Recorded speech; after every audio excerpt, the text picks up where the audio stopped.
I'm happy to be with Ambassador Andrew Young, known to me as Mayor Andrew Young because I grew up in Atlanta.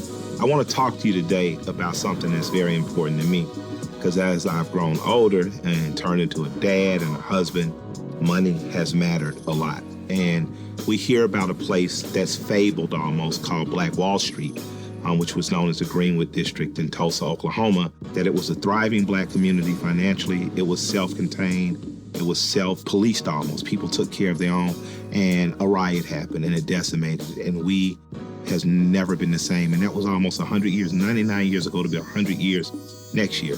What did Greenwood mean to us? Why did the riots happen, in your view? You had a lot of slaves who had skills. As the South began to break up and the war came, all of the black talent yes, sir, that could escape moved out west. Gotcha. And settled and created Greenwood.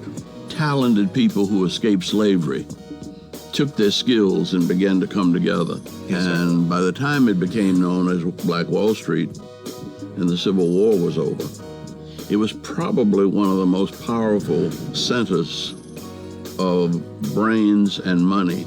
You look at the photos of Greenwood, you're not looking at savage people just freed from slavery. You're looking at civilized people who are owning and directing their own future, and then something happens. What did we lose in losing Greenwood? Well, it was so good that as poor whites began moving west, and they saw themselves so far behind, instead of working together, yes, sir, and white people working with blacks, they organized to destroy what black people had. Yes. Out of jealousy and envy, and a fear of black people becoming that powerful. What does that teach us about having a say or having control of our own economic future? That we have the talent. Yes, sir. That we have the market skills. We have the energy to compete anywhere in the world. Yeah. And if we can get together and develop those talents and develop those market skills, we can be competitive with anybody anywhere on the planet. What can be done to close that wealth gap racially in this country? We have learned that rich people can't be rich and well if poor people are sick. This racism and segregation and classism is not the way this world will work the best. Yes, sir. Let's forget black and white for a minute. Gotcha. An economy's got to feed the hungry. It's got to clothe the naked. It's got to heal the sick. It's got to set at liberty those who are oppressed. Look around this town. I mean, black people are doing well, but not nearly as well as the white people. If we are going to grow an economy, a free market economy, it's going to have to be based on the spirit of the universe. Yes, sir. And not on the greed of the universe. Absolutely. And to do that, we've got to put capital at the bottom of the pyramid. Yes, sir. So that whoever else has brilliant ideas yes, sir, that will make life better for everybody can develop those ideas. What's the key to wealth building for us in this country? What does wealth building look like to you? It looks like work. Yes, sir. It looks like savings. Yes, sir. And it looks like investment. You can't outwork money. If you can put your money to work, you can make it. And that's the reason why there's a wealth gap, because we're working for money, and people with money have money working for them. Why do you think classically we have not trusted black financial institutions, even in places where they've been incredibly stable for over 60, 70, 80, 90 years? And what can we do to counteract that? I think what we're talking about is everybody having access to green. Gotcha.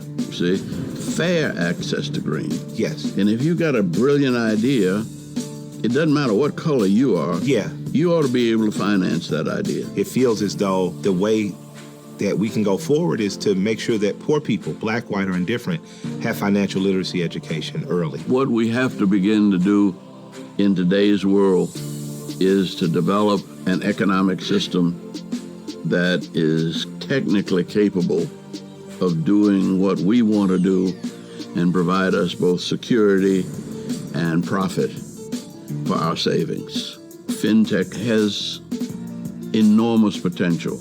Yes. Making this not a race problem, but a problem of developing a new economy that's all inclusive.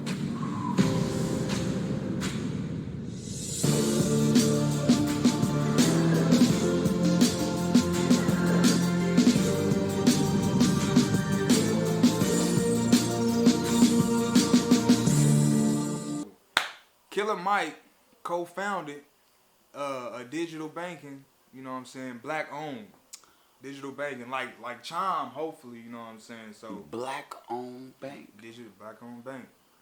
That is fucking crazy. So is it anything like I hope it's like Chime, cause that's the only digital bank I use. Cause I ain't going inside of no UNB or no Bank of America. That is crazy. So is he the first? He the first. Is he the first? Probably the first digital owned. You know what I'm saying? Black first owned. Digital owned. Yeah, black owned. Yeah. Like Chime, cause I use Chime, and Chime is cool. They give me that what's the name? What is it called when you go overdraft? Overdraft. Yeah. You know, it get hard sometimes, man. I can't lie. It get hard sometimes. You got overdraft a little. See, y'all niggas is millionaires, so y'all can do that. But a lot of say that. Yeah. You the one with the chain on. You probably don't even use the banking system. Yeah. Look, you know what I'm saying? My bank's in the streets. Yeah. My bank is in the streets. Yeah, you don't use the banking system. I don't even know why I'm talking about this with you. Shouts out to 40s. Yeah. But anyway. But that's a good look, because I'm actually gonna download and check it out. And if it's better than Chime, I'm not really into supporting black owned just because it's black owned. I'm supporting it, making sure it's efficient and run good for me. Exactly. You know what I'm saying? So if it runs smooth and good for me and better than Chime, because Chime right now is #1 in my book, so I could switch. Exactly. Especially if it's black owned. So. I'm glad you said that. It's terrible, man. Yeah, like, Cash App ain't nothing. Motherfuckers hacking that shit, stealing money, bro. Yeah. Man, my daughter just thought.